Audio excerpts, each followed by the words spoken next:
bonsoir à toutes et tous. C'est donc, je cite, un trésor de la Fédération Wallonie-Bruxelles qui a été volé la nuit dernière au musée royal de Marimont.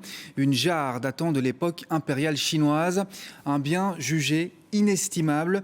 Les cambrioleurs savaient visiblement exactement ce qu'ils cherchaient. Le récit, Simon Gérard. C'était l'une des œuvres phares du musée de Marimont. Cette jarre à vin impériale chinoise du XVIe siècle a disparu cette nuit. 3 individus cagoulés sont entrés par ici. Cambriolage hyper rapide. En quelques minutes seulement, les voleurs sont partis avec leur butin. Ça a été très vite. Très rapidement, en 6 minutes, ils étaient déjà partis. Cette pièce a été classée il y a 1 an environ. Trésor de la Fédération Wallonie-Bruxelles. Valeur inestimable.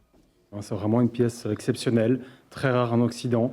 C'était l'une des pièces majeures de nos collections. Donc elle appartient en plus au noyau historique de Marimont, c'est-à-dire c'est une pièce acquise par notre fondateur Raoul Barroquet en 1912. Il y a quelques années, un vase du même type est parti aux enchères chez Christie's pour plus de 20 millions d'euros. Les voleurs sont repartis par la porte arrière, sous l'œil des caméras de surveillance. Le système de sécurité en place a bien fonctionné.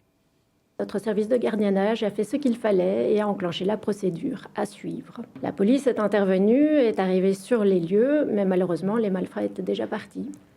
Une enquête est en cours.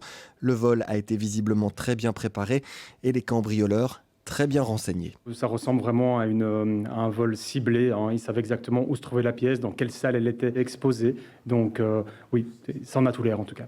Est-ce qu'elle est traçable ? Elle est traçable. Notre exemplaire a des caractéristiques matérielles très particulières qui nous permettront de l'identifier, donc parce qu'on espère évidemment la récupérer. Les experts scientifiques sont descendus sur les lieux. Le vol a été signalé à Interpol, le service qui relie les polices du monde entier.